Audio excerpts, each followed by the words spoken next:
ඔබ සියලු දෙනාටම නැවත වාරයක් ආශිර්වාදමත් දිනයක් ප්‍රාර්ථනා කරනවා. අද දවසේදීත් අපි ස්වාමීන් වහන්සේගේ වචනය ඉගෙන ගන්නට සූදානම්ින් ඉන්නවා. ඒ වගේම විශේෂ මාතෘකාවක් යටතේ ඔබ හා සමග මම කතා කරන්නට බලාපොරොත්තු සිටිනවා.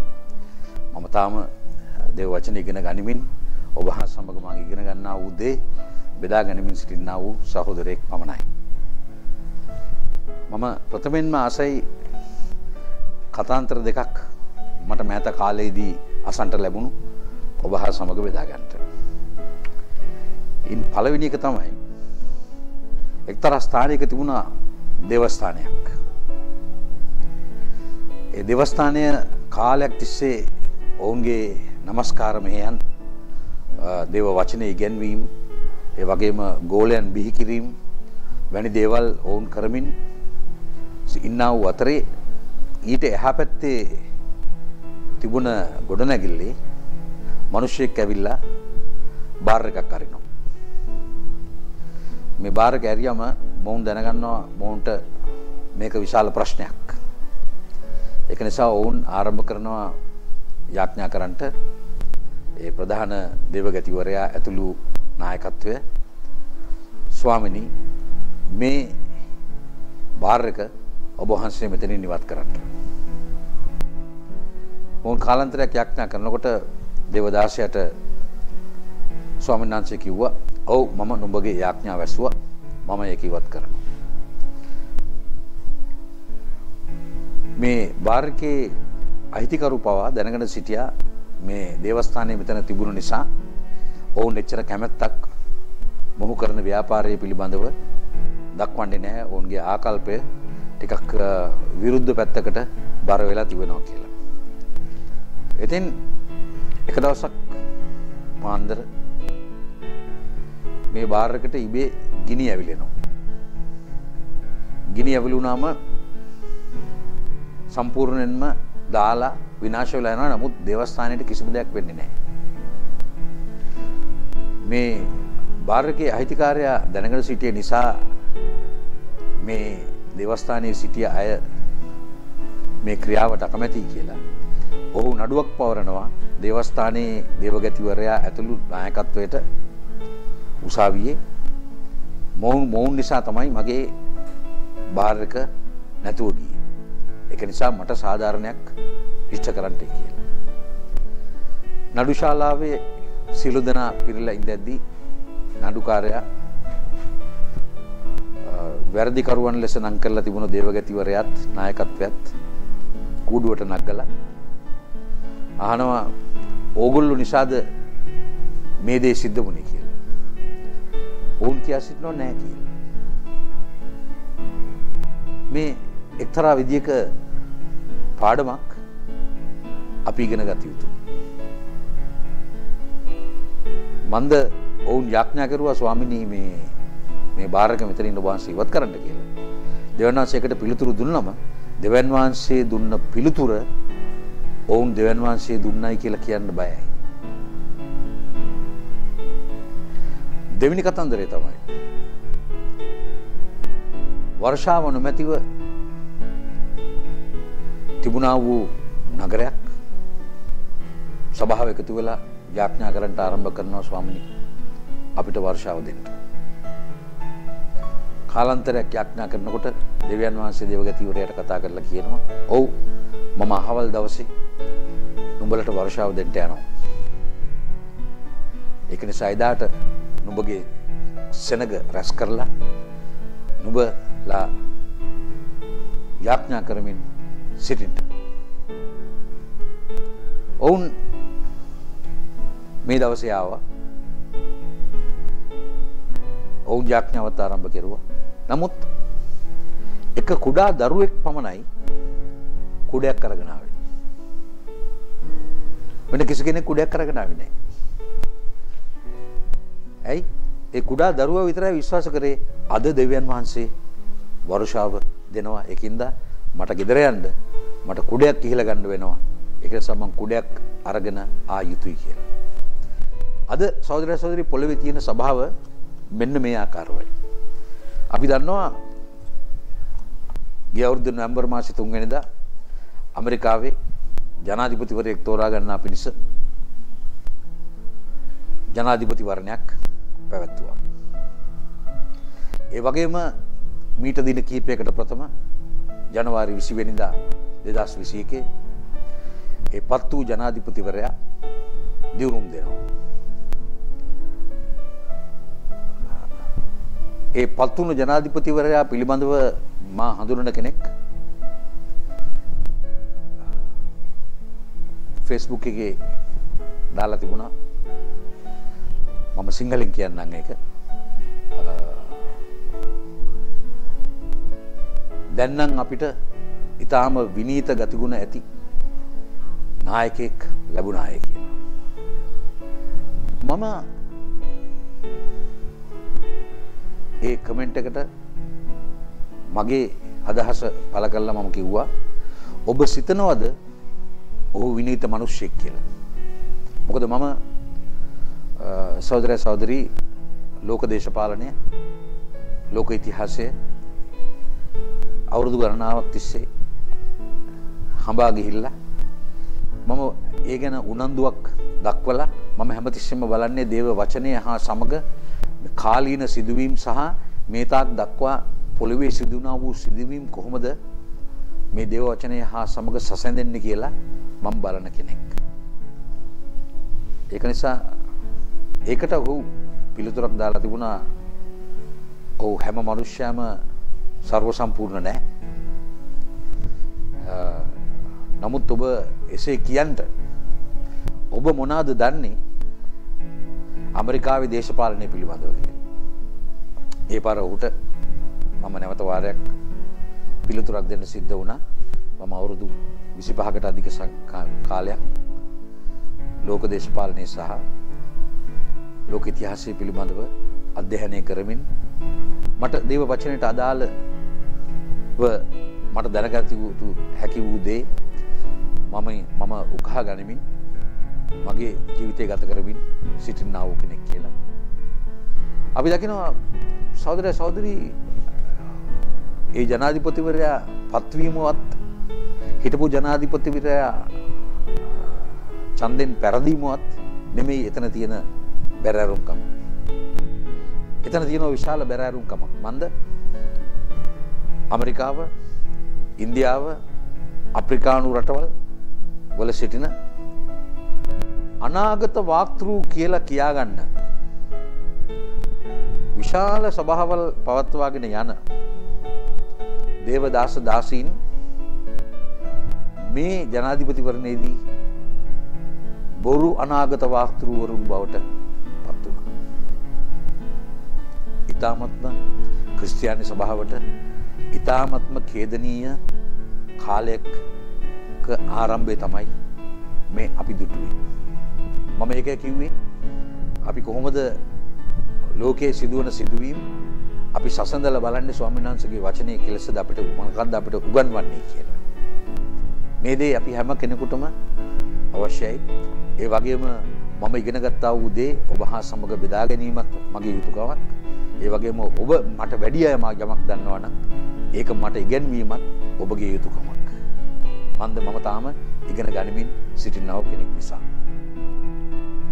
මෙම අනාගත වාක්තෘවරුන් 20 දෙනා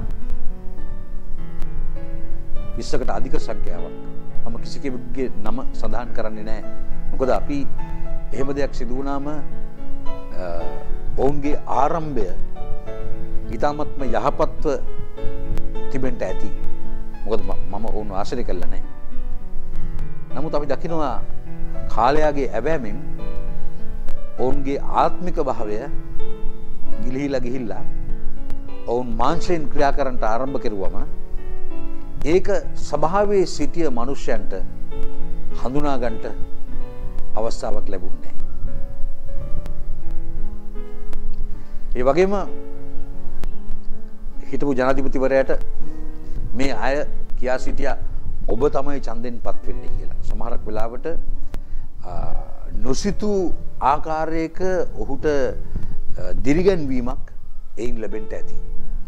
ඒ වගේම ඇමරිකාවේ ජීවත් වුණු සෙනග මේ අනාගත වාක්තෘවරුන් කිව්වා වූ මේ අනාගත වාක්‍ය නිසා ඔවුන් දැනටපත් වුණ ජෝ බයිඩන් ජනාධිපතිවරයාට ඡන්දය දෙන්න සිටියත් දෙවියන් වහන්සේගේ කැමැත්ත ඩොනල්ඩ් ට්‍රම්ප් ජනාධිපති වෙනවටයි. ඒ නිසා අපි ඩොනල්ඩ් ට්‍රම්ප්ට ඡන්දය දිය යුතුයි කියන තත්වයේ සිටින්නට ඇති.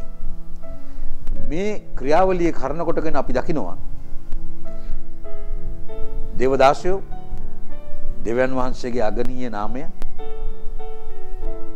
ලැජ්ජාවට පත් කරන පිණිස කතා කරන මාංශයෙන් කරන ක්‍රියා. ස්වාමීන් වහන්සේගේ වචනේ සහෝදර සහෝදරී අපි කැමති හෝ අකමැති හෝ අපිට යමක් උගන්වනවා දානියෙල් පොතේ 2 වෙනි පරිච්ඡේදයේ 20 වෙනි පදයේ ඉඳලා අපි කියවනකොට අපි කියවමු දානියෙල් පොතේ 2 වෙනි පරිච්ඡේදයේ 20 වෙනි පදය. දානියෙල් කතා කොට දෙවියන් වහන්සේගේ නාමයට සදාකාලෙන් සදාකාලයටම ප්‍රශංසා වේවා. මක්නිසාද ප්‍රඥාවත් බලයත් අහිති උන්වහන්සේටය. කාලවල්ද ප්‍රස්තාවල්ද වෙනස් කරන්නේත් රජවරුන් පහ කරන්නේත් රජවරුන් පත් කරන්නේත් ප්‍රඥාවන්තයන්ට ප්‍රඥාවද නුවණ ඇත්තන්ට දැනුමද දෙන්නේත් උන්වහන්සේය. සහෝදර සහෝදරී මේ අනාගත වාක්තෘවරුන් සීලු දෙනාම ඩොනල්ඩ් ට්‍රම්ප් නැවත වාරයක් ජනාධිපතිවරයා වෙනවයි කියලා කියද්දී අපි දකිනවා දෙවියන් වහන්සේගේ සිතැඟි වෙන ස්ථානයක තිබෙනවා. ඒ වගේම දේව වචනේ කියනවා ඕනම රටක රජ කෙනෙක් ජනාධිපතිවරයෙක් අගමැති කෙනෙක් පත් කරන්නේ දෙවියන් වහන්සේ කියලා. එතකොට දෙවියන් වහන්සේ මේක කොහොමද කරන්නේ? මිනිස්යානම් ඡන්දෙ දෙන්නේ. මෙන්න මේ දේ තමයි අපි තේරුම් ගන්න ඕන දේ. දෙවියන් වහන්සේට පුළුවන් මිනිස්යා තුලට මොකද මිනිස්යාගේ සිතුවිලි දන්නා වූ එකම එක්කෙනා දෙවියන් වහන්සේ විතරයි. ඒ සිතුවිල්ල මිනිස්යා තුල තිබෙන වෙනස් කරන්නටත් දෙවියන් වහන්සේට පුළුවන්. මන්ද උන්වහන්සේ තමයි මැවුම්කාර දෙවියන් වහන්සේ. මාව මැව්වේ උන්වහන්සේ. එතකොට මම දරන මතයක් හෝ විශ්වාසයක් හෝ දෙවියන් වහන්සේට කැමති නම් වෙනස් කරන්න පුළුවන්. ඒ වගේම ස්වාමීන් වහන්සේගේ වචනේ කියනවා දානියෙල් පොතේ 4 වෙනි පරිච්ඡේදයේ 17 වෙනි පදයේ ඉඳන් අපි කියවනකොට මනුෂ්‍යයන්ගේ රාජ්‍යය කෙරෙහි මහෞත්තමයන්න් වහන්සේ බලය පවත්වා තමන් කැමති කෙනෙකුට ඒක දී මනුෂ්‍යයන්ගෙන් නීචයෙකු නමුත් එය කෙරෙහි පත් කරන බව ජීවත්ව සිටින අය දැනගන්න පිණිස මේ තීන්දුව රැකවලුන්ගේ නියමෙන්ද මේ ආඥාව ශුද්ධ තැනන්තන්ගේ වචනයෙන්ද වන්නේ යයි කීවේය. දකින්නෝ දෙවියන් වහන්සේට පුළුවන් ඊටමත් නරක නායකයෙක් රටකට පත් කරන්න. දෙවියන් වහන්සේ කැමති නම් ඒ දේ කරනවාමයි. ඒකට හේතුවක් තිබෙනවා. රටක් පාපයෙන් බර වෙනකොට අධර්මිෂ්ඨකම බෝ වෙනකොට අකටයුතුකම් වැඩි වෙනකොට නීතියක් නැතිකොට මිනිස්සෙක් තව මිනිස්සෙකුට දිය යුතු ගෞරවය කරුණාව ප්‍රේමය හීන වෙනකොට දෙවියන් වහන්සේ නරක නායකයෙක් රටකට පත් කරනවා. එතකොට අපි පත් කරන වෙලාවේදී අනේ මෙයා තමයි අපේ රට ගලව ගන්නට ඉන්න එකම කෙනා කියලා අපි අත් උස්සලා කොඩි වනලා අප්පුඩි ගහලා හැම තැනම අපි දේශපාලනය කතා කරමින් අපි බලාපොරොත්තුවක් ඇති කරගන්නවා. නමුත් එයා බලයට පැමිණුණායින් පස්සේ ටික දවසක් යනකොට අපි එයාගේ හරි පාට මොකද්ද කියලා හඳුනා ගන්නකොට ප්‍රමාද වැඩි. නමුත් ඊට පස්සේ අපි අඳෝනා දෙන්න පටන් ගන්නවා. ඇයි? දෙවියන් වහන්සේ තමයි පත් කරලා තියෙන්නේ. මිනිස්යාගේ පාපය වැඩිකම නිසා නරක නායකයෙක් ඉන්නේ. දැන් මගේ යාළුවට මං කිව්වා ඔබ හිතනවද මොහු විනීත නායකයෙක් කියලා. මොකද මම ඔහු ගැන අධ්‍යයනය කරලා තිබෙන නිසා මට ඔහුත් එක්ක කිසිම ප්‍රශ්නයක් නැහැ. මොකද ඇමරිකාවේ ජනාධිපති කවුරු වුණත් මට ප්‍රශ්නයක් නැහැ. නමුත් අපි දකිනවා මිනිස්සුયો අද යහපත් කියලා සිතන දේ බොහෝ වෙලාවට අයහපත් වෙනවා ටික දවසක් යනකොට. අපි ඒක ජනවාරි මාසේ 20 වෙනිදා තමයි ඇමරිකාවේ ජනාධිපතිවරයා දිවිරුම් දෙන්නේ. අපි තව ටික දවසක් යනකොට ඒක අපිට වැටහි. මොකද්ද ඔහු කරන කියන ක්‍රියාවලින් අපිට ඒක වැටහි. මම කියන්නේ ඒ කියලා හිටපු ජනාධිපති හොඳයි කියලා. මොකද මම ඒ දෙන්නගේම පක්ෂයේ නෙමෙයි. මේ දේ තමයි අපි තේරුම් ගන්න ඕන දේ.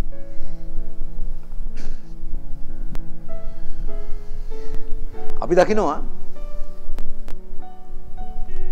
දෙවියන් වහන්සේ නායකයන් පත් කරන බව අපි දැනගන්නා පිණිස මම ඔබට උදාහරණ දෙකක් දෙන්න කැමතියි. ඉන් ප්‍රථම උදාහරණය තමයි උපති පොතේ තියෙන්නේ යෝසෙෆ් කියන මිනිසයාගේ චරිතය. යෝසෙෆ් කියන මිනිසයා රිදී මිල 25කට ඊජිප්තු දේශයට ඔහුගේ සහෝදරයන් විසින් විකුණනවා. වහල්කමට විකුණන්නේ. ඔහු යනවා. ගිහිල්ලා ඉවර වෙලා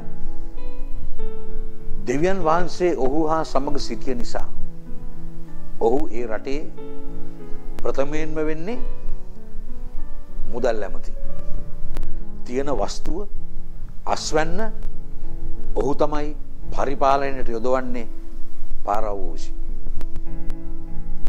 දෙවනුව ඔහු රටේ අගමැතිවරයා බවට පත් වෙනවා. විදේශිකෙක් යෝසෙෆ් විජාදාතිකෙක් ඊජිප්තු දේශයේ අගමැති බවට පත් වෙනවා. දෙවියන් වහන්සේගේ ක්‍රියාව. දෙවනුව අපි දකිනවා දානියෙල් පොතට ගියොත් දානියෙල්ගේ චරිතය. දානියෙල් යුදා ජාතිකෙක් බැබිලෝනියට වහල්කමට රැගෙන ගිහිල්ලා දෙවියන් වහන්සේ ඔහු හා සමග සිටිය නිසා ඔහු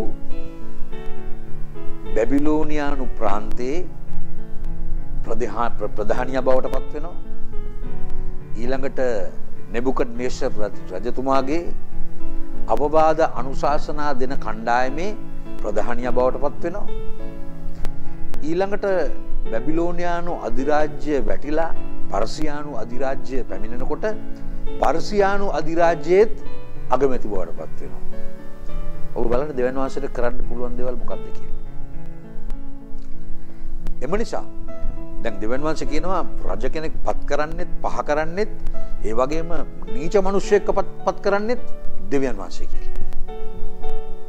දැන් දෙවියන් වහන්සේ කරන ක්‍රියාවක් පිළිබඳව මේ පොළොවේ ජීවත් වෙන දෙවියන් වහන්සේගේ දාසදාසීන් තමා අනාගත වාක්තෘ කෙනෙක්ගේ කියා ගන්නා වූ අය වැරදි පණිවිඩයක් තමා ඉන්නා වූ සභාවට දුන්නම මොකද වෙන්නේ?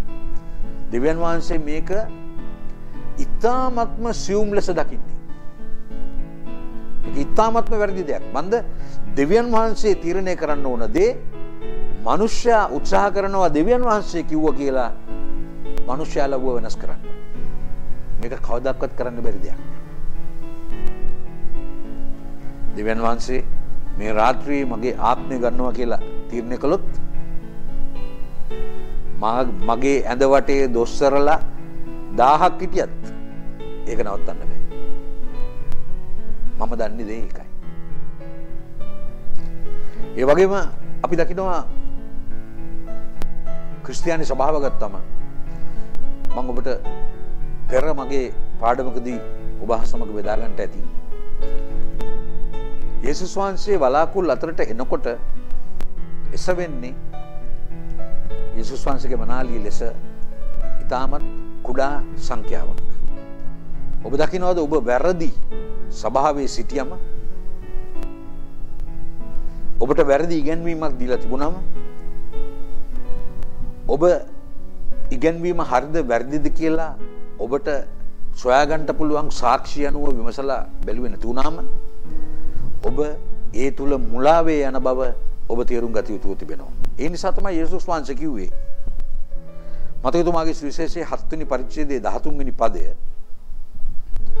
පටු දොරටුවෙන් ඇතුල් වෙයල්ලා මක්නිසාද විනාශයට යන දොරටුව විශාලය පාරත් පළලය එයින් ඇතුල් වන්නෝද බොහෝය මක්නිසාද ජීවනයට යන දොරටුව පටුය පාර අවහිරය ඒක සම්බවන්නේ ස්වල්ප දෙනෙකුටය. අපි මොහොතකට කල්පනා කරුවොත් ස්වල්පයක් කියලා 10 දෙනෙක් ගත්තොත් ස්වල්පේ කී දෙනාද? එක්කෙනෙක්වත් නැහැ. 50ක් ගත්තොත් ස්වල්පේ කී දෙනාද? දෙන්නේ. අපි 100ක් ගත්තොත් 4-5 දෙනෙක්. 1000ක් ගත්තොත් 30ක් 40ක්. ඒ අංක ගණිතයේ ක්‍රියාත්මක වෙන්නේ අන්නේ ආකාරයේ සහෝදර සහෝදරි ස්වල්පය කියලා කිව්වම. අද පොළවේ ක්‍රිස්තියානි නිකායන් 41000ක් තියෙනවා. 41000ක්. අනෙකුත් ආගම් නැතුව. මේ 41000න් සමහරක් සභාවල් වල තියෙන්න පුළුවන් ශාඛා. ඒ ශාඛා එකක් හැටියටයි අපි ගණන් ගන්න එක සභාවක් ලෙසයි. මන්ද එක ඉගෙනීමක් යටතේ යන්නා වූ සභාවන්. මේ සභාවල් ටික අපි ගත්තාම එකනම් තිබෙන්නේ සත්‍ය ප්‍රකාශ කරන ස්වාමින් වහන්සේගේ වචනය සංගවන්නේ නැතුව උගන්වන ඒ වගේම දෙවියන් වහන්සේ නොකියු දේ කිව්වායයි නොකියන තියෙන එකයි. මේ එක තමයි පටු දොරටුව. දොරටු 41000ක් තියෙනකොට මිනිස්සුયો මේ 41000න්ම ඇතුල් වෙනවා. නමුත් ඇමරිකාවේ මේ ජනාධිපතිවරණය කරනකොටගෙන අපි දකිනවා සෙනග මිලියන ගණනක් බොරු අනාගත වාක්තෘවරුන් පසුපස්සේ ගිහිල්ලා ඔවුන් කරගෙන තිබෙන වින්නැහිය ඔවුන්ගේ ජීවිතයට. ඒකට හේතුව ඔවුන් විමසලා බැලුවේ නැහැ. මේ මම ඉගෙන ගන්න දේ හරිද වැරදිද කියලා. ඒ වගේම මේ අය සභාව ආරම්භ කරනකොට සභාවේ මුල් ඇදහිලි වන්තයෝ තමාගේ දාසයා පිළිබඳව මුල් කාලයේදී දාසයෝ හොඳට ඉඳැති පසු කාලීනව ඔවුන් වෙනස් වෙනකොට ඒ වෙනස දකින්නවත් ආත්මික ඇස විවෘත වෙලා තිබුණේ නැහැ. ඒ නිසා ඔවුන් මොකද කළේ? ඔවුන් දන්න හඳුනන අයට සුභාරංචිය කතා කරලා ඒ සභාවල් වලට එක්කගෙන එනවා. සියලු දෙනා ඔවුනුත් මුලා වෙලා එක්කන් එන ඒගොල්ලොත් මුලා වෙලා සියලු දෙනා මුලාවේ යන තැනට සභාවල් පැමිණිලා තිබෙනවා. මම ඔබ හා සමග මේ බෙදා ගන්න දේ පවා සෝදිසි කරලා බලන්න අවශ්‍යයි. මන්ද පවුල් සහ සීලස් බේරියට ගියාම පවුල් කියන්නේ නවගිවිසුමේ පොත් 14ක් ලියපු සාන්තුවරෙක්. ඔවුන් දේශනා කළාම බේරියේ හිටියා වූ සෙනග මොවුන් කියන දේ හොඳට අහගෙන ඉඳලා දවස්පතා ලියවිලි කියවලා බලලා තිබෙන සාක්ෂි පරීක්ෂා කරලා බලලා මොවුන් කිව්වේ ඇත්ත කියලා තේරුම් ගියාම තමයි හේතු ගත්තම තමයි ඔවුන් ඒක විශ්වාස කළේ. මේ ස්ථානයේ කවුරු ඔබ හා සමග දේව වචනේ බෙදාගත්තත් දේව වචනේ ඔබට ඉගෙනුවත් ඔබගේ වගකීම තමයි ඔබ සොයා බලන්න ඔබ මේ ඉගෙන ගන්න දේ හරිද වැරදිද. අපි බලමු තව බයිබල් පදයක්. යෙසායා පොතේ 42 වෙනි පරිච්ඡේදයේ මාතෘකාව ස්වාමින් වහන්සේගේ සේවකයන්. ඒකේ මාතෘකාව ස්වාමීන් වහන්සේගේ සේවකයන්. දැන් ස්වාමීන් වහන්සේගේ සේවකයා කොයි ආකාරවද අපි කොහොමද යාව අඳුනගන්නේ කියලා මේ ස්ථානයේදී සඳහන් වෙනවා. අපි කියමු මා විසින් උසලන මාගේ මෙහෙකරුවා මොහුය. 42 වෙනි පරිච්ඡේදයේ පළවෙනි පදේ ඉඳන්. මා විසින් උසලන මාගේ මෙහෙකරුවා මොහුය. මාගේ සිතට ප්‍රිය වූ මාගේ තෝරාගත් තැනැත්තා මොහුය. මාගේ ආත්මය ඔහු කෙරෙහි තැබීමි. ඔහු ජාතීන්ට විනිශ්චය ගෙන එන්නේය. එනම් ජාතීන්ට විනිශ්චය ගෙන එන්න නම් දෙවියන් වහන්සේගේ එළිදරව්ව මනුෂ්‍යයට ප්‍රකාශ කරන්න ඕන. ඔහු අනාගත වාක්තෘ කෙනෙක් ලෙසත් හැසිරෙන්න අවශ්‍යයි. ඔහු මොර නොගසන්නේය, සුවකීය හඬ නොනගන්නේය, වීතියේ එය ඇසින්ට නොදෙන්නේය. ඔහු තැලුණු බටලීයක් නොමිදින්නේය, දුම් ගහන පහන් තිරයක් නොනිවන්නේය. ඔහු සැබෑවෙන් විනිශ්චය ප්‍රකාශ කරන්නේය. පොළවේ විනිශ්චය පිහිටුවන තුරු ඔහු දුර්වල නොවන්නේය, අධෛර්ය නොවන්නේය. ද්වීපය ඔහුගේ ව්‍යවස්ථාව ගැන බලා සිටින්නෝය. ආකාශ මණ්ඩලය මවා ඒවා දිග ඇරී ආවූද, පොළව සහ එහි සෑදෙන දේ ඇතුළු වා වූද, එහි සෙනගට හුස්මත් එහි හැසිරෙන්නන්ට ආත්මයක් දෙන්නා වූද, දෙවිවූ ස්වාමින් වහන්සේ මෙසේ කියනසේක. ස්වාමින් වහන්සේ වන මම ධර්මිෂ්ඨකමින් නුඹ අඬගසා ගතිමි. මම නුඹේ අත අල්ලාගෙන නුඹ ආරක්ෂා කොට සෙනගගේ ගිවිසුමක් සහ ජාතීන්ගේ එළියක්ද කොට නියම කරන්නෙමි. එසේ කරන්නේ අන්ධ වූ ඇස් අරින්ටත්, හිරකාරයන් හිරගෙයින් අන්ධකාරයේ ඉන්නන් ඇඳිරි ගෙයින්ද පිටතට ගෙනෙන්නටත්ය. මම ස්වාමීන් වහන්සේ මාගේ නාමය ඒකය, මාගේ ගෞරවය අන් කිසිවෙකුටවත්, මාගේ ප්‍රශංසාව රූපවලටවත් නොදෙන්නෙමි. බලව පළමු කී දේවල් මෙන්න සිද්ධ වී තිබේ. මම අමුතු දේවල් දන්වමි. ඒවා හටගන්ට පළමුවෙන් ඒවා නුඹලාට ප්‍රකාශ කරමි. සහෝදර සහෝදරි, देवदास कोई आकार दे मैं इंडोर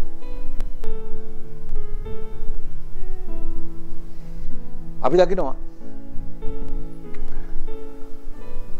දේවදාසයා එම තහනාගත වාක්තෘ කැමර දෙන්නේ නැහැ. අපි බයිබල් එකේ දකින්නේ නැහැ දානියෙල් අනාගත වාක්තෘවත්, යෙසායා අනාගත වාක්තෘවත්, යෙරමියා අනාගත වාක්තෘවත් කැමර දෙන අවස්ථාවල් අපි දකින්නේ නැහැ. සුවකීය හඬ නොනගන්නේය. ඔහුගේ හඬ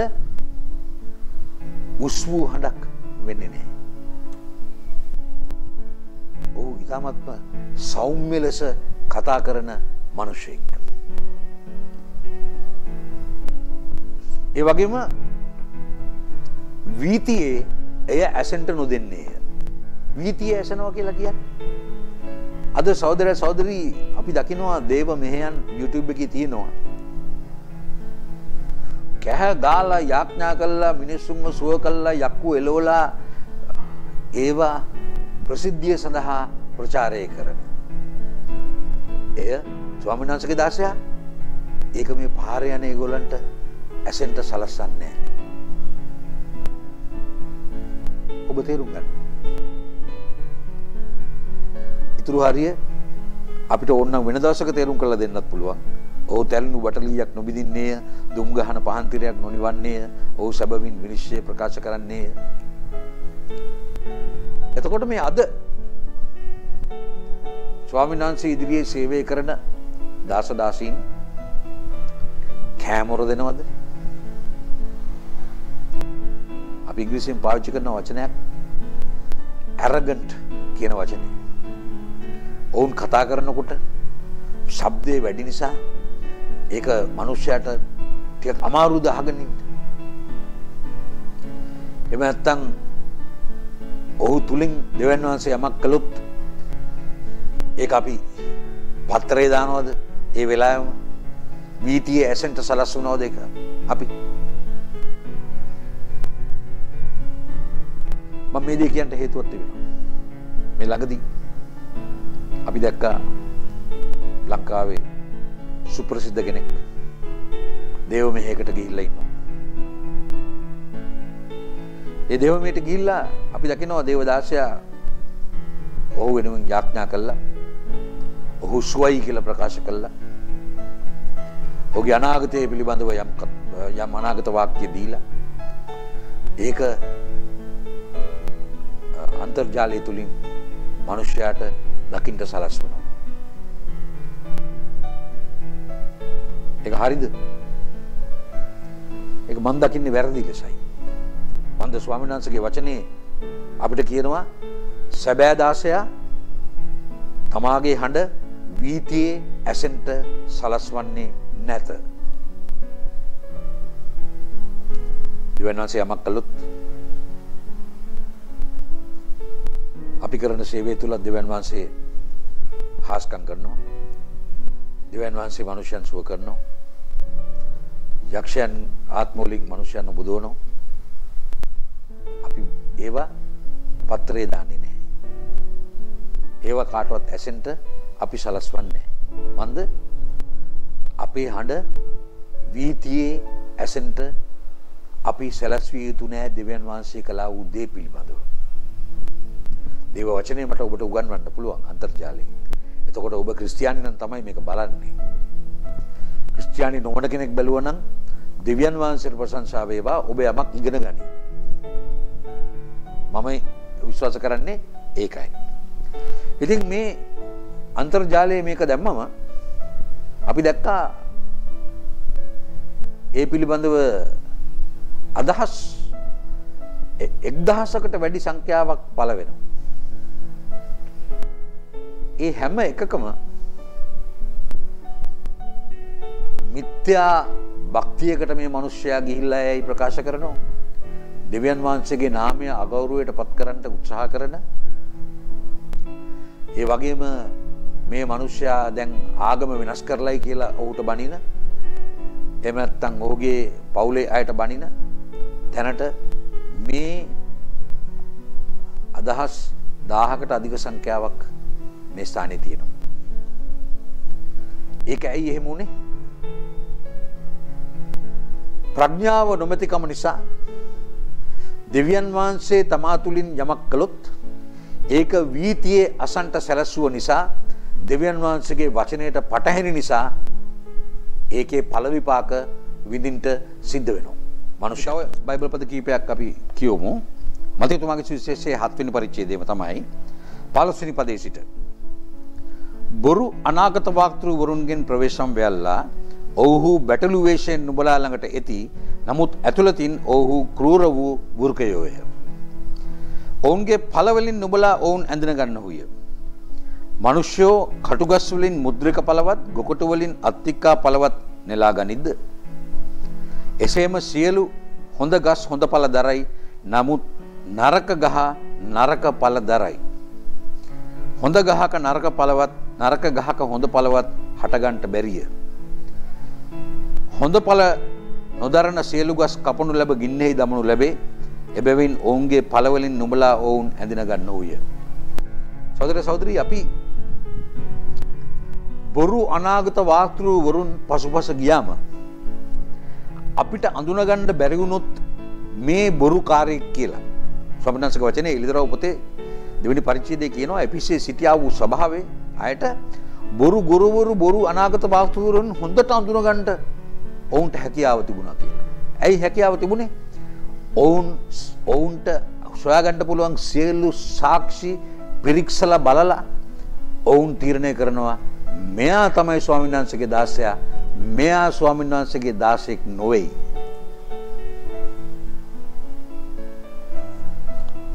ඒ වගේම අපි දකිනවා මතේතුමාගේ සුවිශේෂයේ 24 වෙනි පරිච්ඡේදයේ ගෝලෙෝ ඇවිල්ලා අහනවා යේසුස් වහන්සේගෙන් ස්වාමිනී ඔයා ආපහු එන බව ළඟ බව එන කාලයේ හරි බව දැනගන්නේ අපි කොහොමද? යේසුස් වහන්සේ කියනවා මතකතුමාගේ සුවිශේෂයේ 24 වෙනි පරිච්ඡේදයේ 4 වෙනි පදය. යේසුස් වහන්සේ ඔවුන්ට උත්තර දෙමින් කිසිවෙක් නුඹලා මුලා නොකරන ලෙස බලා ගනිලා. දැන් අපි කවුද බලා ගන්න ඕන කිසිවෙක් මුලා කරන්නේ නැහැ කියලා අපි අපි සභාවකට යනවනම් සභාවේ දාස දාසීන් ඉන්නවනම් ඔවුන් කරන කියන දේවල් හොඳට විපරම් කරලා බලලා ඔවුන් දෙවියන් වහන්සේගේ සැබෑ දාසියෝද නැද්ද කියලා අපිට තේරුම් ගන්නට වෙනවා. නැත්තම් ඔවුන් අපිට උගන්වන දේ තුල අපි යේසුස් වහන්සේ වෙතට ලං වෙන්නේ නැහැ. එහෙම නැත්තම් අපි පාස්ටර් පිටිපස්සේ අපි ඉන්නේ. පාස්ටර් කියන එක තමයි විශ්වාස කරන්නේ. එවැනි තත්වයකටපත් වුණොතින් යේසුස් වහන්සේ බලාකුළු අතර එනකොට අර එකතු වෙන ප්‍රමාණය තවත් අඩු වෙනවා. මං කිව්වනේ ඔබට කුඩා ප්‍රමාණයක් එකතු වෙන්න කියලා. වැරදි ස්ථානයේ සිටීම. ඒ වගේම මතතුමාගේ විශේෂයෙන්ම 24 වෙනි පරිච්ඡේදයේ 11 වෙනි පදය යේසුස් වහන්සේ කියනවා නොඑක් බොරු අනාගත වාක්තෘවරු නැගිට බොහෝ දෙනෙකු මුලා කරන්නෝය. ඒ වගේම 24 වෙනි පදයේ කියනවා මක්නිසාද බොරු ක්‍රිස්තුස්වරුද බොරු අනාගත වාක්තෘවරු නැගිට පුළුවන් නම් තෝරාගෙන ලැබුවන් පවා මුලා කරන ලෙස මහත් ලකුණුද පුදුමද දක්වන්නෝය. බලව මම නුඹලාට කලින් කිව්වෙමි එබැවින් ඔව්හු නුඹලාට කතා කොට අන්න උන්වහන්සේ වනාන්තරයේ සිටිනසේකයි කියත්නම් පිටත්ව නොයල්ලා. උන්වහන්සේ ඇතුල් ගෙවල සිටිනසේකයි කියත්නම් විශ්වාස නොකරල්ලා. යේසුස් ක්‍රිස්තුස් වහන්සේ සහෝදර සහෝදරි යක්ෂයාගේ බලය විනාශ කරන්නට පොළොවට ඇවිල්ලා උන්වහන්සේ අපේ පාප අපගේ ශාප වෙනුවෙන් උන්වහන්සේගේ මිලය ගෙවලා යන්ට ප්‍රථම උන්වහන්සේ අපට දුන්න අවවාදය තමයි අපිව කිසි කෙනෙකුට මුලා කරන්න ඉඩ තියන්න එපා. ඒකේ වගකීම ඔබ සතුයි. ලෙවි කතාවේ තියෙනවා නොදන්නාකම නිදහසට කාරණාවක් නොවේයි කියලා. ඒ වගේම යෝහන් තුමාගේ සුවිශේෂයේ 12 වෙනි පරිච්ඡේදයේ 48 වෙනි පදයේ කියනවා මම විසින් ප්‍රකාශ කළා වූ වචනය අවසාන දවසේදී නුඹ විනිශ්චය කරනවා ඇත කියලා. ඒක නිසා ඔබ ක්‍රිස්තියානි නම් ඔබ ස්වාමීන් වහන්සේගේ වචනය ඔබට ඇසෙන්ට සලස්වන දේ ඔබට ඉගෙන ගන්නට සලස්වන දේ ඔබ කියවන දේ ඔබ සෝදිසි කරලා බලන්න අවශ්‍යයි. දැන් මම ඔබට කිව්වා දෙවනාංශගේ සැබෑ වූ දාසය සැබෑ වූ අනාගත වක්තෘ ඕගේ හඬ වීතියේ ඇසෙන්ට සලස්වන්නේ නැහැ කියලා. යේසුස් වහන්සේ මොකද්ද කිව්වේ ඇදහිලිවන්තයන්ට? යේසුස් වහන්සේ ජීවිතවල ඉන්න කාලේදී මිනිස්සයාට මොකද්ද කිව්වේ?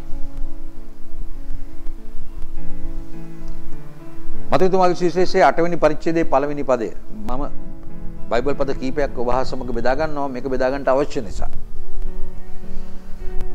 බලමු යේසුස් වහන්සේ මොකද්ද කියන්නේ කියලා. උන්වහන්සේ කන්දෙන් බැස්ස කල බොහෝ මිනිස්සු උන්වහන්සේ අනුව ගියෝය. බලව කුෂ්ඨ රෝගියෙක් උන්වහන්සේ ළඟට ඇවිත් උන්වහන්සේට වැඳ ස්වාමිනී ඔබ කැමතිසේක් නම් මා පවිත්‍ර කරන්නට ඔබට පුළුවන්යි කීවේය. උන්වහන්සේ අත දිගුකට ඔහු පිට තබා මම කැමැත්තෙමි පවිත්‍ර වෙන්නයි කීසේක.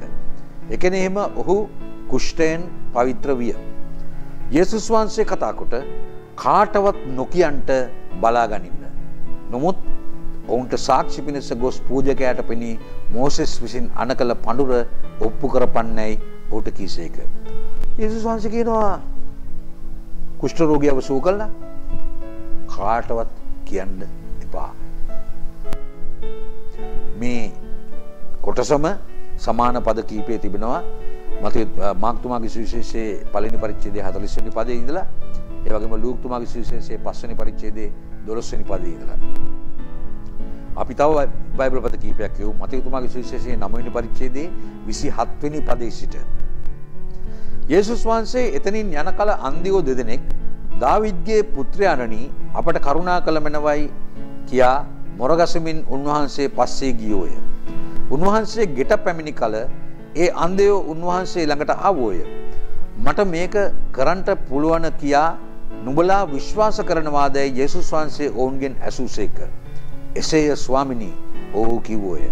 එවිට උන්වහන්සේ ඔවුන්ගේ ඇස් අතගා නුඹලාගේ විශ්වාසයේ ප්‍රකාරයට නුඹලාට වේවායි කීසේක. ඔවුන්ගේ ඇස් පෑදුනේය. කිසිවෙකු ඒ බව දැන නොගන්නා හැටියට බලා ගනිල්ලායයි යේසුස් වහන්සේ ඔවුන්ට තදින් අනකලසේක. යේසුස් වහන්සේ තව හාස්කමක් කරනවා. අන්ධයන්ට දෙදෙනෙකුට පෙනීම දෙනවා. මේකට හේතුවක් තියෙන සහෝදර සහෝදරි මේ ක්‍රියාවන් කරන්න පුළුවන් ඇයි කියන දේ අපි බයිබලීය ඥාන විද්‍යාව ඉගෙන ගන්නකොට biblical genetics ඉගෙන ගන්නකොට ස්වාමීන් වහන්සේගේ වචනේ කියනවා අපි කිසිවක් නැති කල උන්වහන්සේ අපේ සියලු අවයවයන් උන්වහන්සේගේ පොතේ ලිව්වා කියලා. දැන් මේ 1965 තමයි මේ මනුෂ්‍යයාගේ ශරීරයේ ඥාන පද්ධතියක් තියෙනවා. මේවා ඇවිල්ලා ඉලක්කම් සහ අකුරු වලින් ලියවෙන භාෂාවක් කියයි කියලා විද්‍යාඥයෝ සොයාගන්නේ. නමුත් අපි දකිනවා දෙවියන් වහන්සේ ළඟ මගේ ඥාන පද්ධතියේ පොත තිබෙනවා. දැන් මොවුන්ගේ අන්ධවීමට හේතුව සමහර ඥාන ඔවුන්ගේ ශරීර තුල ක්‍රියාත්මක නොවීම. යේසුස් වහන්සේ මෙවුම්කාර දෙවියන් වහන්සේ නිසා සිටියා වූ ඉන්නා වූ මතු පැමිණෙන දෙවියන් වහන්සේ නිසා උන්වහන්සේට එක දෙයයි කරන්න තියෙන්නේ. ඒ පොතේ තියෙන ඥාන වෙනස් කරන්න විතරයි තියෙන්නේ. මන්ද උන්වහන්සේ ළඟ තමයි ඒ පොත තිබෙන්නේ. මේක සිද්ධ වෙන්නේ එහෙමයි. යේසුස් වහන්සේ මොකද කිව්වේ ඊට පස්සේ? කාටවත් කියන්න එපා. යේසුස් වහන්සේට තිබුණ නැද්ද ඒ කාලේ හැටියට මුළු යුදා දේශයටමයි අවට රටවල් පහක් තියෙනවා තව. ඒ රටවල් පහ අතර පැතිරිලා ගිහිල්ලා මේ ලෝකවාසී සියලු දෙනා උන්වහන්සේ ළඟට කැඳවන්න තිබුණ නැද්ද අවස්ථාවක්? තිබුණා. නමුත් ඇයි කිව්වේ? කාටවත් කියන්න එපා. ප්‍රසිද්ධ කරන්න එපා. තව කියවමු අපි. මාර්ක්තුමාගේ සුවිශේෂයේ 3 වෙනි පරිච්ඡේදයේ 7 වෙනි පදයේ සිට යේසුස් වහන්සේ එයින් අහක්ව තමන් ගෝලයන් සමග මුහුද ළඟට ගියසේක. ගලිලයන් මහත් සමූහයක්ද උන්වහන්සේ අනුව ගියෝය. යුදයෙන්ද ජෙරුසලමෙන්ද ඉදුමයෙන්ද යොර්දානෙන් එගොඩින්ද තීර් සහ සීදොන් අවටින්ද මහත් සමූහයක් උන්වහන්සේ විසින් කරන ලද මහත් ක්‍රියා ගැන අසා උන්වහන්සේ ළඟට ආවෝය. සමූහයාගෙන් උන්වහන්සේ නොතෙරපෙන පිණිස තමන්ට කුඩා ඔරුවක් සූදානම්ව තිබිය යුතුයයි උන්වහන්සේ ගෝලයන්ට කීසේක. කවුරුත් තෙරපන් නැති වෙන්න උන්වහන්සේට ස්ථානයක් පිළියෙල කරන්න කියලා කියනවා. මක්නිසාද උන්වහන්සේ බොහෝ දෙනෙකු සුව කළ හේයින් රෝගවලින් පීඩිත වූ සියල්ලෝම උන්වහන්සේගේ ඇඟේ අත තබන්නට උන්වහන්සේට තෙරපීගෙන ආවෝය. අශුද්ධාත්මයෝද උන්වහන්සේ දුටු කල උන්වහන්සේ ඉදිරියේ වැටි ඔබ දෙවියන් වහන්සේගේ පුත්‍රයා නොවේ මොරගසා කීවෝය. තමන් ප්‍රසිද්ධ නොකරන ලෙස උන්වහන්සේ බොහෝසේ ඔවුන්ට අනකල සේක. යේසුස් වහන්සේ මොකද කියන්නේ? මම මේ කරන ක්‍රියා ඔයා පත්තරේ දාන්න එපා. ප්‍රසිද්ධ කරන්න එපා. තව බලමු බයිබල් පද කිහිපයක්.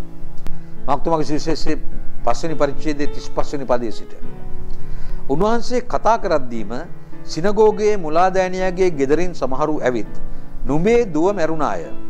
ආචාර්යින් වහන්සේට තවත් කුමට වෙහෙස කරන්න දෙයයි කීවෝය.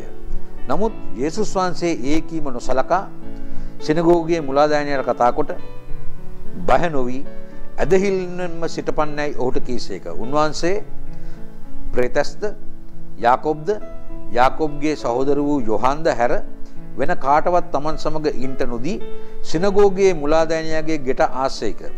උන්වහන්සේ කෝලහලයක්ද බොහෝසේ හඬා වැළපෙනුදු බලා ගෙට ඇතුල්ව නුඹලා ഘോഷා කරන්නෙත් හඬන්නෙත් මක්නිසාද? දරුවා මැරිලා නොවේ නිදන්නීයයි ඔවුන්ට කීසේක.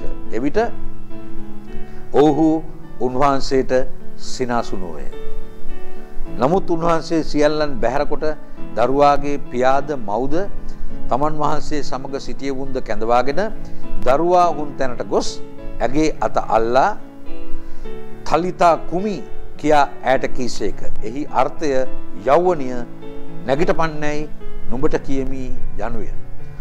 12 අවුරුදු වයස් වූ ඒ යෞවනිය එකෙනෙහිම නැගිට ඇවිද්දාය.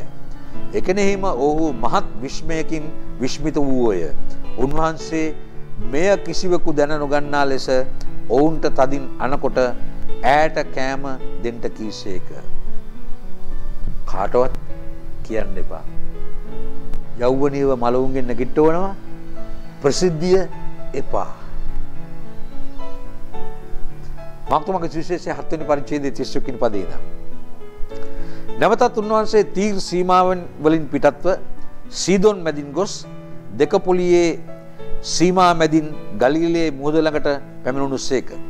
එකල ඔහු වික්කල් බිහිරකු උන්වහන්සේ වෙතට ගෙනවිත් ඔහු පිට අත තබන ලෙස උන්වහන්සේගෙන් උදක්ම ඉල්ලුවෝය. උන්වහන්සේ රහසින් ඔහු සමුවා කෙරෙන් අහකට ගෙන ගොස් ඔහුගේ කන්වල තමාගේ ඇඟිලි තබා කෙළගසා ඔහුගේ දිව ස්පර්ශ කොට ස්වර්ගයේ දෙස බලා සුසුම්ලා එප්පාතා එනම් ඇරේවයි ඔහුට කීසේක. එවිට ඔහුගේ කන් ඇරි දිවේ බැඳුම් මිදී ඔහු පැහැදිලි ලෙස කතා කළේය. ඒ බව කාටවත් නොකියන්ට උන්වහන්සේ ඔවුන්ට අනදුන්සේක. නමුත් උන්වහන්සේ යම් පමණ අන කළසේක්ද ඔහු එපමණටත් වඩා බොහෝ සෙයින් එය ප්‍රසිද්ධ කළෝය. තවද ඔහු අප්‍රමාණ ලෙස මවිතව උන්වහන්සේ සියල්ල යහපත් ලෙස කළසේක. උන්වහන්සේ බිහිරන්ට පවා ඇසෙන්ටත් ගොළුවන්ට කතා කරන්නටත් සලස්වන සේකය කීවෝය. යේසුස් වහන්සේ මොකද කිව්වේ? ප්‍රසිද්ධ කරන්නට එපා. ඔබ දන්නවද?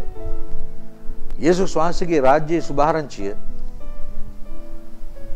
ප්‍රසිද්ධ පණිවිඩයක් නොවේ. ප්‍රසිද්ධ පණිවිඩයක් නොවේ.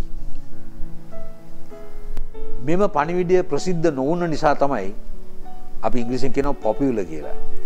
යුදා ජාතිකයන් අතරේ පොපියුලර් මෙසේජ් එකක් නොවුන නිසා තමයි යේසුස් වහන්සේට කුරුසේ ඇනගැසුම් කන්ට ඔවුන් පෙළඹුණේ. ප්‍රසිද්ධ නැහැ. යේසුස් වහන්සේ කළ ක්‍රියාවන් කිව්වා ප්‍රසිද්ධ කරන්න එපා.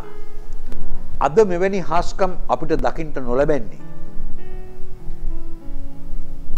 අපේ අද ඉන්න දාසදාසීන් ප්‍රසිද්ධියට කැමති නිසා. දෙවියන් වහන්සේ කිසිවක් කරන්නේ නැහැ. මන්ද දෙවියන් වහන්සේ මෙවුම්කාරයා යක්ෂයා මවා පාන්නෙක් පමණයි. අපි දකිනවා බොහෝ අනාගත වාක්තෘවරුන් මලවුන්ව නැගිටවන්න ගිහිල්ලා ඔහු කලේ බොරුවක් කියලා මනුෂ්‍යයන්ට එළිදරව් වෙනවා. හාස්කම් පෙන්නනවා සැලසුම් කරලා. පෙර සැලසුම් කළා වූ හාස්කම් පෙන්වන්නේ. අද සාක්ෂියක් නැහැ. නැතිකම නිසා ඔවුන්ට රඳාපවතින්න අවශ්‍ය නිසා බැටළුවම පොරවාගත් වෘකයෝ ප්‍රසිද්ධිය පසුපස ගිහිල්ලා ඔවුනුත් විනාශ වෙන අතරේ ඔවුන් පසුපස ඉන්නා වූ සෙනගත් විනාශ කරමින් සිටිනවා. අද ඉන්න අනාගත වාක්තු යේසුස් වහන්සේ එහෙම කියද්දී ඒ කාලේ අද ඉන්න කට්ටිය කොහොමද කියන්නේ? අපි දේවවචනයක් කියමු. පළවෙනි යොහන් පොතේ 4 වෙනි පරිච්ඡේදයේ පළවෙනි පදයේ සිට ප්‍රේමවන්තේනි බොහෝ බොරු ප්‍රපේතවරු ලෝකයට පැමිණ සිටින බැවින් සියලු ආත්ම විශ්වාස නොකොට ඒ ආත්ම දෙවියන් වහන්සේගෙන්දයි පරීක්ෂා කරපල්ලා. මෙයින් නුඹලා දෙවියන් වහන්සේගේ ආත්මයන් වහන්සේ දැනගන්නහුය.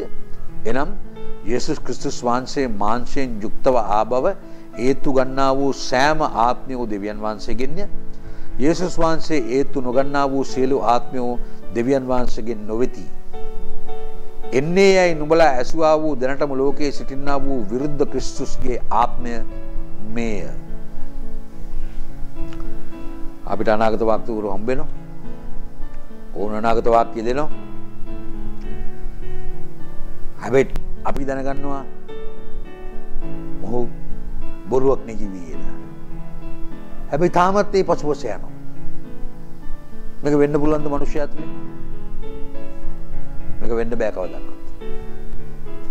මිනිස්සයා දෙවියන් වහන්සේ පසුපස නම් යන්නේ මේක වෙන්න බෑ.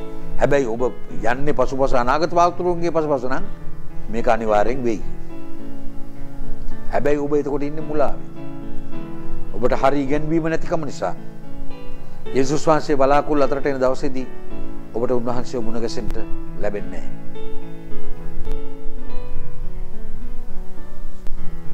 අපි දන්නවා ජනාධිපතිවරණය ඇමරිකාවේ කරන කොටගෙන අනාගත වාක්තෘවරුන් 20 දෙනෙකුට වැඩි සංඛ්‍යාවක් බොරු අනාගත වාක්තෘවරුන් බවට පත් වුණා. මම විශ්වාස කරනවා ඒ සභාවල සිටියා වූ සෙනග මොහු බොරු අනාගත වාක්තෘව කෙනෙක් කියලා දැනගත්තයින් පස්සෙවත් ඒ සභාවලෙන් ගිහිල්ලා තමා පෞද්ගලිකව හෝ අඩුම වශයෙන් කුඩා කණ්ඩායම් ලෙස හෝ ස්වාමින් වහන්සේගේ වචනය ශෝධිස කරමින් සාක්ෂි සොයමින් වචනය ඉගෙන ගනිමින් නිසක කම ඇති ක්‍රිස්තියානි කාර්යය බවට පත්වෙන්න කාලය හරි. අපි බලමු බොරු අනාගත වාක්තෘවරුන් ගැන දෙවියන් වහන්සේ මොකද කියන්නේ කියලා. ද්විතීය කතාව පොතේ 18 වෙනි පරිච්ඡේදයේ 20 වෙනි පදයේ සිට. එහෙත් කියන්ට මා විසින් අන නොකල වචනයක් මාගේ නමින් හිතුවක්කාර කමින් කතා කරන්නා වූ නොහොත් අන් දෙවිවරුන්ගේ නාමයෙන් කතා කරන්නා වූ අනාගත වාක්තෘ කෙනෙක් වේ නම් ඒතෙම මරණු ලබන්නේය. ඉදින් ස්වාමීන් වහන්සේ නොකී වචනය අපි කෙසේ දනිමුදැයි නුඹේ සිතින් කියන්නේ නම් අනාගත වාක්තෘ ස්වාමීන් වහන්සේගේ නාමයෙන් කතා කරන දේ ඉෂ්ට නොවන්නේ නම් නොපමිනෙන්නේ නම් ඒ වනාහි ස්වාමීන් වහන්සේ නොකී කාරණය ඒ අනාගත වාක්තෘතෙම ඒක හිතුවක්කාරකමින් කීවේය.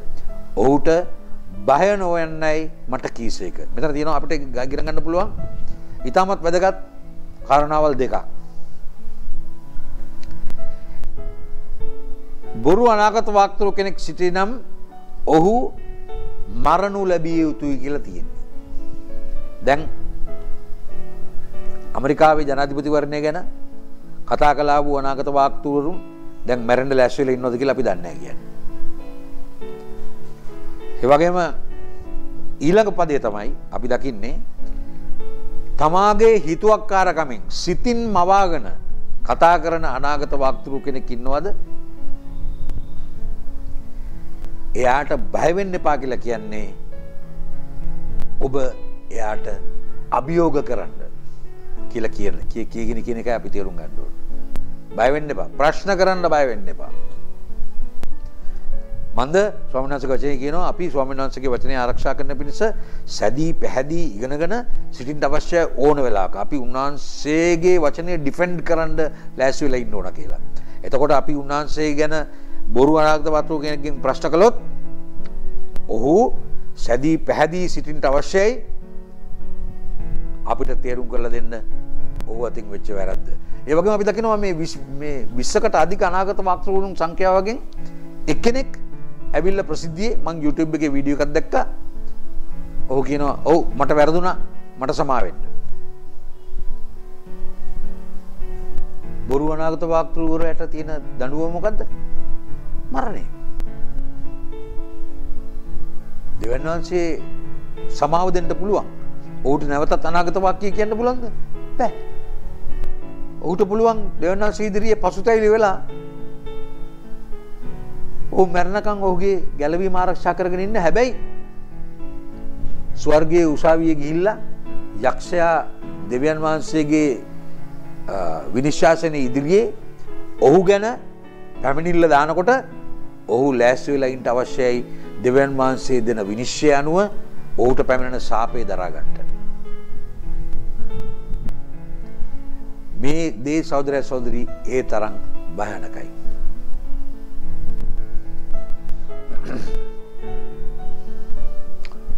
යරමියා අනාගත වක්තෘ. අපි දන්නවා ඔහුගේ ජීවිතයේ ඔහු ගිහිල්ලා කියනවා රජතුමාට රජතුමනි අවුරුදු 70කට මේ සෙනග වහල්කමට යන්න යනවා. හේතුව සබත් අවුරුද්ද 70 වතාවක් අපි කඩ කළ නිසා. පණිවිඩය අපිට සන්තෝෂ වෙන්න පුළුවන් පණිවිඩයක් නෙමෙයි. රජුරවන්ට තරහ යනවා. යරමියා වරන් ගිල්ලා හිරගෙදර දාලා දඬු කඳේ ගහනවා. යරමියා සූදානම් වෙලා හිටියා ස්වාමීන් වහන්සේ කතා කළා වූ වචන නිසා ඔහුගේ ජීවිතය පවා දෙන්න. මෙහෙමයි අනාගත වක්තෘවරුන් ඉන්න අවශ්‍ය පොළවේ. අපි කියමු යරමියා මොකද කියන්නේ? අනාගත වක්තෘවරු බොරු අනාගත වක්තෘවරු කියන්නේ. යරමියා පොතේ 23 වෙනි පරිච්ඡේදයේ 25 වෙනි පදයේ සිට ස්වප්නයක් දුටුමි කියා මාගේ නාමයෙන් බොරුවට අනාගත වාක්‍ය කියන ප්‍රොපේතවරුන් කියන දේ ඇසීමි. බොරුවට අනාගත වාක්‍ය කියන්නා වූ තමුන්ගේ සිත්වල වංචාව අනාගත වාක්‍ය කොට කියන්නා වූ ප්‍රොපේතවරුන්ගේ සිතේ මෙය කොපමණ කල් පවතින්නේද? මේ සෙනගගේ පියවරුන් බාල නිසා මාගේ නාමය මතක නැති කළාක් මෙන් තමුන් විසින් එකිනෙකනාට කියා දෙන තමුන්ගේ ස්වප්න කරන කොටගෙන මාගේ සෙනග ලබාම මාගේ නාමය මතක නැති කරවන්නට ඔවුහු සිත් අභිප්‍රාය කරති. ස්වප්නයක් දුටු ප්‍රොපේතතම ස්වප්නය කියාවා. මාගේ වචනය ඇත්තා මාගේ වචනය විශ්වාස ලෙස කියාවා. ධාන්‍ය සමග පිරිදු තිබෙන්නට යුතුයකම මොකක්දයි ස්වාමීන් වහන්සේ කියනසේක. මාගේ වචනය ගින්නක් මෙන්ද පර්වතය පොඩි කරන කුළු ගෙඩියක් මෙන්ද නොවේදයි ස්වාමීන් වහන්සේ කියනසේක. එබැවින් බලව එකිනෙකනාගෙන් මාගේ වචන සොරකම් කරගෙන කියන ප්‍රොපේතවරුන්ට මම විරුද්ධව යෙමි ස්වාමීන් වහන්සේ කියනසේක. බලව තමුන්ගේ දිව පාවිච්චි කොට උන්වහන්සේ කියනසේකයි කියන ප්‍රොපේතවරුන්ට විරුද්ධව යෙමි ස්වාමීන් වහන්සේ කියනසේක. මෙන්න බොරු ස්වප්න අනාගත වාක්‍ය කොට කියන්නා වූ ඒවා කියාදී තමුන්ගේ බොරු වලින්ද හිස් පාරට්ටුවෙන්ද මාගේ සෙනග මුලා කරන්නා වූ තැනැත්තන්ට විරුද්ධව යෙමි ස්වාමීන් වහන්සේ කියනසේක. එහෙත් මම ඔවුන් නොයැවීමි, ඔවුන්ට අන නොකෙලෙමි, ඔවුන්ගෙන් මේ සෙනගට කිසි ප්‍රයෝජනයක් නොවන්නේ යයි ස්වාමීන් වහන්සේ කියනසේක. මේ සෙනගවත් ප්‍රොපේතවරුන්වත් පූජකයෙක්වත් ස්වාමීන් වහන්සේගේ බර කිමෙක්දයි නුඹෙන් අසන විට ඒ බර නුඹලාය. මම නුඹලා අහක් කර දමන්නෙමි ස්වාමීන් වහන්සේ කියනසේකයි උන්ට කියාපන්න. දැන් බොහෝ දුරට අනාගත වාක්‍යවරු මේ කාලේ මං හීනෙක් දැක්කනේ. මේක තමයි එලිදරව්ව කියලා මනුෂ්‍යයට කියා දෙනවා. සහෝදරී ස්වාමීන් වහන්සේගේ වචනේ තියෙනවා මේ අවසාන කාලේ මහල්ලෝ ස්වප්න දකිනවා කියලා. මමත් මහලු වයසේ ඉන්න කෙනෙක් හැටියට දෙවියන් වහන්සේ මට ස්වප්න පෙන්නනවා. හැබැයි ඒ පෙන්නපු හැම ස්වප්නයක්ම උන්වහන්සේ පෙන්නුවේ මා ගැන. අවුරුදු කීපයකට ප්‍රථම මගේ යාඥාව කාලය පොඩ්ඩක් අඩු වෙලා දේව වචනය හැදෑරීම පොඩ්ඩක් ලිහිල් වෙලා මනස වෙන තැනකට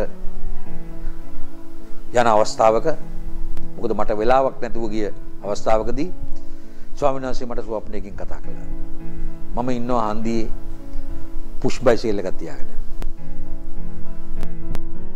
පුෂ් බයිසිකල් එක මම පදින්න උත්සාහ කරාට මේ පුෂ් බයිසිකල් එක ඉස්සරහට යන්නේ නැහැ. මම මේක ඉස්සරහට යන්නේ නැත්තේ ඇයි කියලා බලනකොට තමයි දැක්කේ ඉස්සරහ ටයර් එකේ රිම් එක අටපට්ටම් වෙලා. එතකොට ඉස්සරහට යන්න බෑ. ස්වාමීන් වහන්සේ මට ස්වප්නේ පෙන්නලා උන්වහන්සේ මට කතා කරලා කියනවා පුතා දැන් නුඹ ඉන්න තැන මේකයි. ඒක නිසා නැගිටපන්. රිම් එකේ අටපට්ටම් වෙලා තියෙන රිම් එක ඇද අරගනි. දෙවනාංශේ මට තමයි කතා කරන්නේ. මම ඒකට හරි ආසයි. වෙන අය ගැන දෙවියන් වහන්සේ මට තාම ස්වප්න පෙන්නලා නැහැ. මම ඒ ගැන සන්තෝෂයි. ඇයි? සමහරක් වෙලාවට අපේ සබ්කොන්ෂස් මයින්ඩ් එකේ තිබෙන දෙයක් අපි ස්වප්නයකින් දකින්න පුළුවන්. අද විද්‍යාඥයෝ එක වෙන්න පුළුවන් කියලා ඔප්පු කරලා තිබෙනවා. ඒක නිසා අපි ස්වප්න ගැන ඉතාමත් ප්‍රවේශම් වෙන්න අවශ්‍යයි. දැන් මේ අනාගත වාක්‍යව මොකද කියන්නේ? ඕක කියනවා මං හීනෙන් දැක්කා මෙන්න මෙහෙම දෙයක් ගැන මෙන්න මෙහෙම දෙයක් වෙනවා මෙහෙම දෙයක් වෙනවා මෙහෙම දෙයක් වෙනවා. අනේ ඒක එහෙම වෙන්නේ නැහැ. එතකොට මොකද්ද කරන්න ඕන ස්වභාව? වෙන ස්වභාවයක් හොයාගන්න ඕන. මොකද බොරු අනාගත වාක්‍යලු කෙනෙක් පසුපස ගියාම දෙවියන් වහන්සේ ඉදිරියේ ඒක ප්‍රසන්නව නැහැ. ඒ වගේම අපි දකිනවා බලන්න මෙන්න බොරු ස්වප්න අනාගත වාක්‍ය කොට කියන්නා වූ ඒවා කියාදී තමුන්ගේ බොරු වලින් හිස් පාරට්ටුවෙන්ද මාගේ සෙනග මුලා කරවන්නා වූ තැනැත්තන්ට විරුද්ධව මේ ස්වාමීන් වහන්සේ කියනසේක. දැන් අපි අනාගත වාක්‍යවරයෙක් නම් අපි දෙවියන් වහන්සේ බයිබල් එකේ අපිට උගන්වනවා බයිබල් එකේ සිටියා වූ අනාගත වක්තෘවරුන් කොහොමද හිටියේ කියලා. උදාහරණයක් වශයෙන් අපි එලියාගේ ජීවිතය ගත්තොත් මම කිව්වා පසුගිය බයිබල් පාඩමකත් මම එලියා ගැන ඔබට යමක් උගන්වන්න අවශ්‍යයි කියලා. ඔහු 100ට 100ක් පැය 24 පුරා දවසේ තමාගේ කන ස්වාමින් වහන්සේගේ හඬට ටියුන් කරලා හිටියේ. මේක මම ඔප්පු කරන්න ඔබට එලියා ගැන ලස්සන පාඩමක් දෙන්න ඉදිරි කාලේ බලාපොරොත්තු සිටිනවා. අන්න අනාගත වාක්තෘ. අද පොළවේ ඉන්නා වූ අනාගත වාක්තෘ කන ටියුන් කරලාද තියෙන්නේ 100%ක් දවසේ පැය 24ම ස්වාමීන් වහන්සේගේ හඬ අසන පිණිස. මේ දේ නොමැතිකම නිසා තමයි යම් කාලයකදී දෙවියන් වහන්සේ පාවිච්චි කරනවා ආත්මිකව වැටලා ගියන් පස්සේ අර පාවිච්චි කරපු ජුවලිතේ තවදුරටත් පෙන්වන්න ඕනේ හින්දා ස්වාමීන් වහන්සේ මට අරක කිව්වා මේක කිව්වා මෙහෙම දැක්කා මෙහෙම දර්ශනයක් දැක්කා ස්වප්නයක් දැක්කා කියලා උන්වහන්සේ ගැන බොරු කතා කරමින් සිටින මිනිසයා. ඒ වගේම තමයි දැන් අපි දැක්කා ඇමරිකානු ජනාධිපතිවරණයේදී මෙන්න මේ දේ සිද්ධ වෙනවා. ජෙරමියා පොතේ 23 වෙනි පරිච්ඡේදයේ 30 වෙනි පදය සනාථ වෙනවා අපි දැක්කා. එබැවින් බලව එකිනෙකනාගෙන් මාගේ වචන සොරකම් කරගෙන කියන ප්‍රොපේතවරුන්ට මම විරුද්ධ වෙමි ස්වාමීන් වහන්සේ කියනසේක. දැන් සුප්‍රසිද්ධ ඇමරිකාවේ අනාගත වාක්තෘ කෙනෙක් වුවම ඩොනල්ඩ් ට්‍රම්ප් මහත්තයා තමයි නැවතත් ජනාධිපති වෙන්නේ කියලා අනිත් කට්ටියත් ඒක අල්ලගන්නවා. මේ අරයා කියපේක තමයි මේ අල්ලන් ඉන්නේ. දැන් මේ අය දන්නෙත් නෑ එයා කිව්වේ බොරුවක් කියලා. මේ අයත් හිතාගෙන ඉන්නේ අරයා කිව්වනේ ඒකින්ද අපිත් කියන්න ඕන ඩොනල්ඩ් ට්‍රම්ප් තමයි ජනාධිපතිවරයා වෙන්නේ කියලා. එකිනෙකනාගේ වචන සොරා කතා කරන්නට බෑ. දෙවියන් වහන්සේකට විරුද්ධව යනවාමයි. මේ කාලේ සිද්ධ වෙන දේවල් සහෝදර සහෝදරි මන්ද මේ කාලේ එහෙම වුණේ නැත්තම් තමයි අපිට තියෙන විශාල ප්‍රශ්නයක්. ඒ වගේම අපි දකිනවා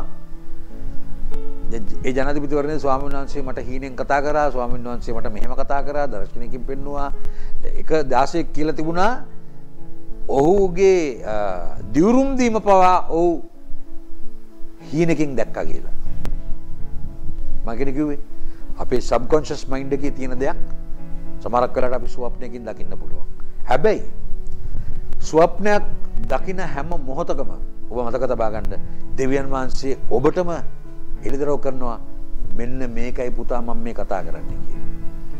මගේ අත්දැකීම මම ඔබට කියන්නේ. මම ඒක ගැන සතුටුයි. ඒතර මට වෙන කෙනෙක් ළඟට යන්න අවශ්‍යතාවයක් වෙන්නේ නැහැ. මම මෙහෙම හීනයක් දැක්කා මොකද්ද දන්නේ නැහැ තීරුම කියලා අහන්න. ඔය දෙන්නාස කතා කරලා ඉවරයි. මම ඒක ගැන හරි සන්තෝෂ වෙනවා. ඒ වගේම තමයි මේ කාලේදී සහෝදර සහෝදරි අපිට කිව්වේ ස්වාමීන් වහන්සේ පටු දොරටුවෙන් ඇතුල් වෙන්න කියලා. මේ පටු දොරටුවෙන් ඇතුල් වෙන්න අපි ගත්තොතින් සභාවක් සෙනග මිලියන් 10ක් ඉන්න.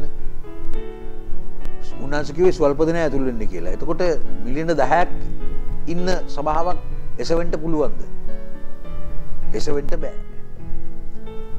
මන්ද බොහෝ සභාවල ස්වාමීන් වහන්සේගේ වචනය සෝදිසි කරමින් සාක්ෂි සොයා බලමින් උන්වහන්සේ තුල නිසකකම ඇති කරගනිමින් අපි පුරුදු වෙන්න අවශ්‍ය වෙලා තිබෙනවා දෙවියන් වහන්සේගේ වචනේ ෆුල් ස්ටොප් එකක් තිබ්බත් නැවතීමේ ලකුණු තිබුණත් ඒක විශ්වාස කරන්න. ඒ වචනේ අපිට තේරෙන්නේ නැත්නම් අපි තේරුම් ගත යුතු දෙයක් තිබෙනවා. මේක දෙවියන් වහන්සේ විසින් කළා වූ වරදක් නෙමෙයි. මේක මේ මගේ අඥානකම නිසා තමයි මට මේක තේරුම් ගන්න බැරි කියලා. මේ කාලේදී සහෝදර සහෝදරි ශීඝ්‍රයෙන් පැතිර යනවා. අනාගත වාක්තෘ වරුන්‍යයි කියා ගන්නා වූ අය ෆෝන් වලට රීලෝඩ් දානවා. ඒ වගේම පසුම්බි වලට මුදල් දානවා.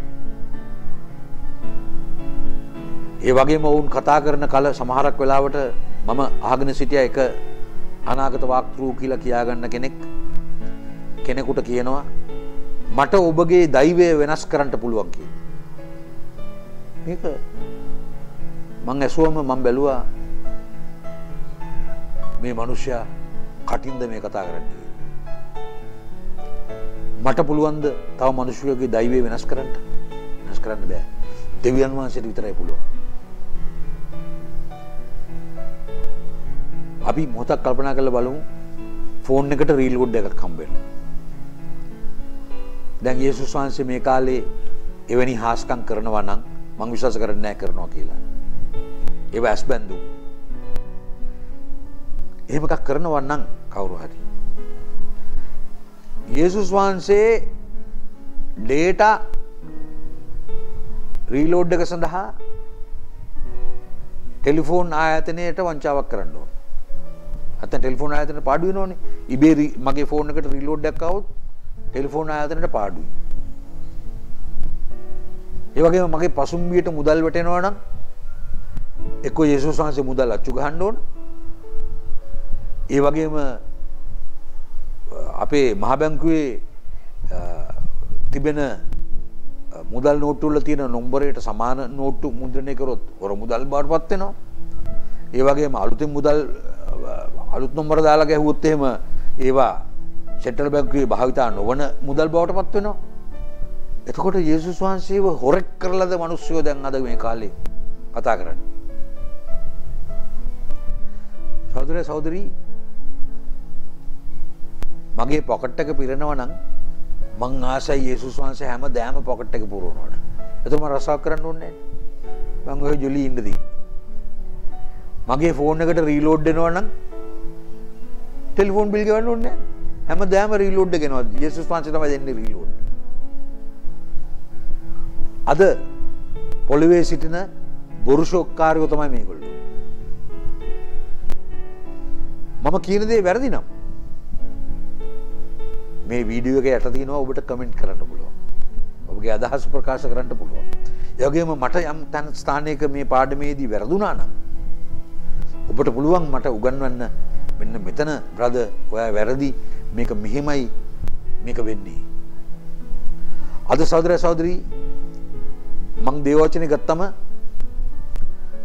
මව් කුසේ සිට දෙවියන් වහන්සේ තෝරාගත්තා වූ අනාගත වාක්තෘවරුන් ඉන්නවා. ඒ වගේම විශේෂ අවස්ථාවක් දෙවියන් වහන්සේ සම්පූර්ණ කරන්නට ඒ වෙලාවේ තෝරා පත් කරගන්නා වූ අනාගත වාක්තෘවරුන් ඉන්නවා. එහෙම නැත්නම් දෙවියන් වහන්සේ කෙනෙකුට සුවය ඕන නම් වචනේ ඒවා සුව කරන්නේ.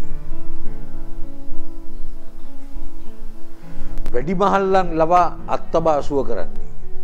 තෙල්ලාලිප කරලා. එහෙමත් නැත්නම් අපි කියනකොට යේසුනි වහන්සේ ලැබූ කස පහර තුල අපිට සුවේ තිබේ කියලා සුව කරන්නේ. එහෙම නැත්නම් අපි මුළු ලෝකෙටම කැහගාලා වීතියේ ඇසෙන්ට සලස්වලා ඒ සිදු වුණා වූ කාරණාව තුල මම දකිනවා දෙවියන් වහන්සේගේ නාමය අගෞරවයට පත් කරන පිණිස බොහෝ මිනිස්සු මිත්‍යා දෘෂ්ටිකයන් ලෙස ක්‍රිස්තියානි සභාව හඳුන්වලා අදහස් පළ කරනවා. ඒ වගේම අද ඉන්නා වූ තම අනාගත වාක්තෘවරුන්ය කියා ගන්නා වූ අය කරන ක්‍රියාවන් තුළ අදටත් මිනිස්සු ප්‍රශ්න කරනවා මේක වෙන්නේ කොහොමද කියලා.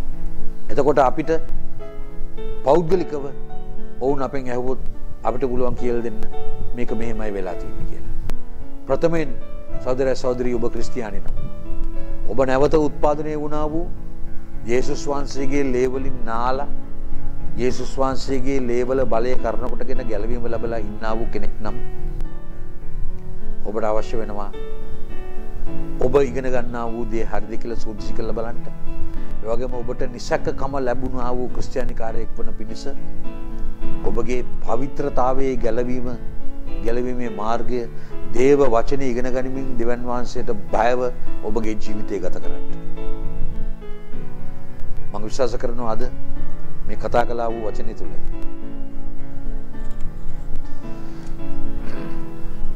යමක් ඉගෙන ගත්තා කියලා. මන්ද මම දන්නා වූ යමක් මට පුළුවන් ඔබට උගන්වන්න. ඒක මම ඔබට උගන්වන්න ඉස්සෙල්ලා මම ඉගෙනගෙන ඉන්න අවශ්‍යයි. මේ ස්ථානයේ මම කිසිම කෙනෙකුගේ නමක් මං සඳහන් කළේ නෑ. මොකද මම අගෞරවයට පත් කරන්නේ නෑ කිසිම කෙනෙක්ව. මන්ද දෙවියන් වහන්සේගේ 16 වැටුණ කල නැගිටවන්න දන්නේ දෙවියන් වහන්සේ කියලා උන්වහන්සේගේ වචනේ කියනවා. අපිට තිබෙන්නේ ඒ සභාවල වල ඉන්නා වූ සෙනග ඒ දාසදාසින් ගැන යාඥා කරන්න ස්වාමිනී ඔබ වහන්සේ බොරු අනාගත වාක්තෘ කෙනෙක් නම් ඔබ වහන්සේ විනිශ්චය ගෙනෙන්න අවශ්‍යයි. ඔහු ඔබට සාදන්න පුළුවන් නම් මොකද නැගිටවන්න දන්නේ උන්වහන්සේනේ. ඔබ වහන්සේ නැගිටවන්න. මම විශ්වාස කරනවා දෙවියන් වහන්සේ මේ දවසේ ඔබට කතා කරන්න ඇති කියලා. ඔබ සැමට ජේසුස් වෙතයි.